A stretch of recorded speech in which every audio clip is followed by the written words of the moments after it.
wives, as Rijuju ji said, of course, Prime Minister and myself don't have that wife issue.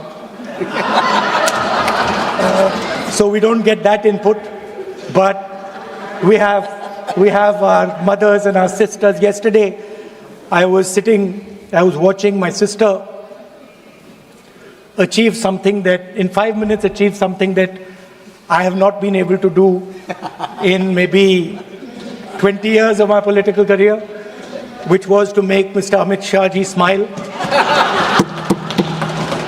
There's something that I also need to practice and learn, and I was feeling very proud as an older brother as she was doing that, delivering the speech in a way that is different than mine, of course.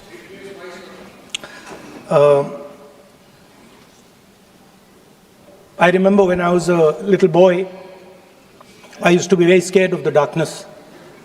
And we used to have this huge dog who used to attack my sister and me all the time. So we were very scared of going out into the garden at night. We were scared of the dog. And one day my grandmother somehow found out about this.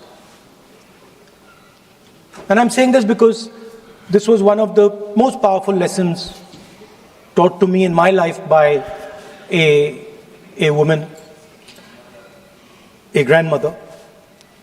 And my parents had gone out for dinner. And she came, she caught my hand, I still remember, and she took me out into the garden. Dark garden at night, no lights. You know, the government houses have big gardens, quite a big garden. And she took me there and she left me. She said, now you stay here, don't move. And she left. And I watched my grandmother. I remember she was wearing a yellowish sari. I watched her go away.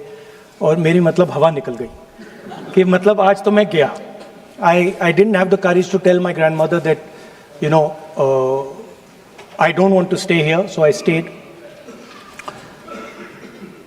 And she went away. She went away probably for 1 or 2 minutes. But for me, it was like 2-3 hours. I was imagining the dog coming to bite me. I was imagining ghosts. I was imagining snakes. I was imagining everything. And then after some time, I remember my legs were even shaking a little bit, and then I saw my grandmother come. And she came and she asked me, so, what are you scared of? So I said, Dadi, I'm scared of that dog. I don't know that he might come and bite me. I'm scared of somebody being in the garden that I don't know. I'm scared of bats. I'm scared of snakes. I'm scared of things I can't see. And she says, no, Rahul, you're not scared of all those things. You're not scared of the darkness. You're not scared of the dog. You're not scared of the bats. You're only scared of your mind. You're only scared of your imagination and what you are thinking. And then she said that, you should not be scared of the darkness, because the truth most often is in the darkness. And if you do not have the courage to face your fear, you do not have the courage to go into darkness, you will not be able to understand the truth. You will not be able to fight for the truth. This is one of the biggest lessons in my life. I use it, it's a political lesson. I didn't realize then. Now as I get older, I realize it was not only a political lesson, more fundamentally it was a religious lesson. I didn't understand then, and what she was saying to me was that Satyam Shivam Sundaram. That's what she'll say. She said that I want you to be able to go into the darkness. I want you to be able to go where you're scared. And I want you to see what the truth looks like.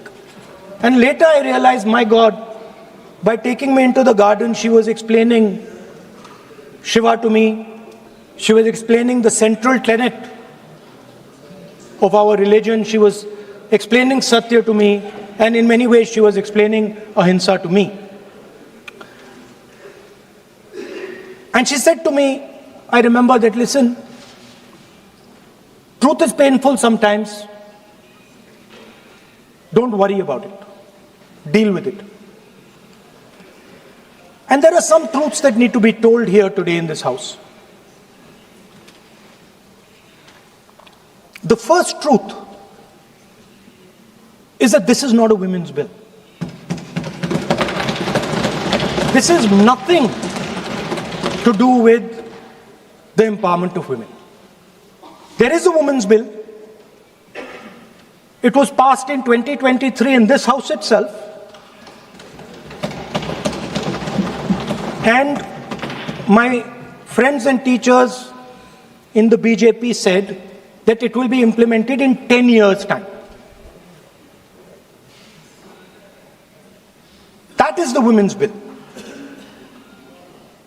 This is an attempt to change the electoral map of India.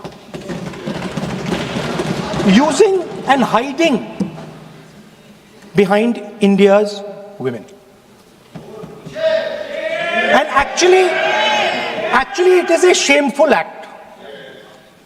Because instead of giving them women's reservation, which is very easy to do, and every single opposition person will support it right now, bring that old bill back right now, and we will help you pass it for implementation from this second. Now, that is the women's bill. This is something else. And the truth needs to be told about what this is. There is a central truth in India's history, in India's past and present. And I have become more and more and more aware of this truth. And that is the brutal, cruel, unforgiving treatment of the OBC community, of the Dalit community, and other communities, minorities and women. And this is a historical fact. This need not be argued here. Everybody knows how Indian society treated OBCs, treated Dalits, what was done to them, what was done to their women, what they were allowed to do, what they were not allowed to do, how they were blinded when they read certain documents, how metal was poured into their ears when they heard certain verses. This is a fact. Now, what is being attempted here is a bypass of the caste census. What they are trying to do is they are trying to avoid giving power, giving representation to my OBC brothers and sisters and to take away power from them. This is the agenda over here. That's the first agenda. Manuvad over Samvidhan. Amit Shah ji says that the caste census has begun. And he repeated twice yesterday, trying to be clever, saying that houses don't have castes. The point is not whether houses have castes or don't have castes. The point is whether the caste census is going to be used for representation in Parliament, Vidhan Sabha, Lok Sabha. And what you're trying to do now is trying to make sure that caste census has nothing to do with representation, for the next 10 years, 15 years, so that you can kick the ball down the street. That's the first thing that is being done. Second thing that is being done, equally bad thing, but a very dangerous thing. What you're doing, because you're scared of what is happening in the politics of this country,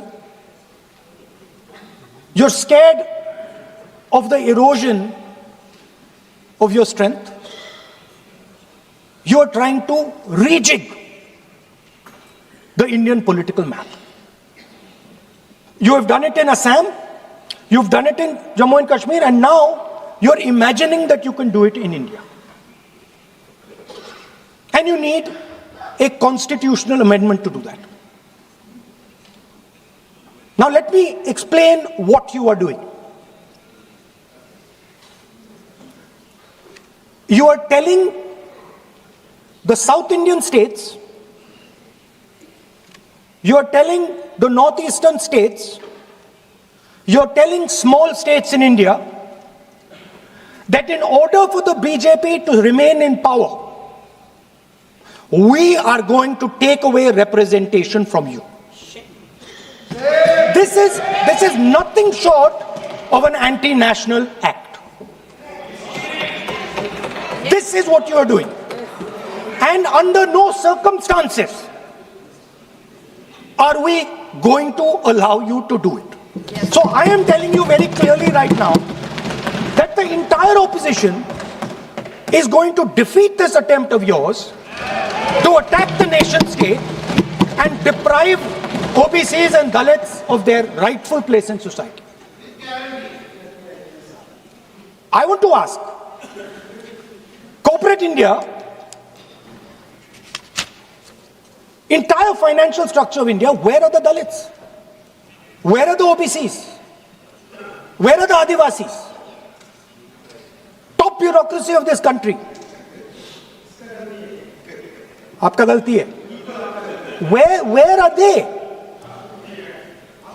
Judiciary, private sector, private hospital sector, healthcare sector, education sector. Earlier, there used to be something called the public sector.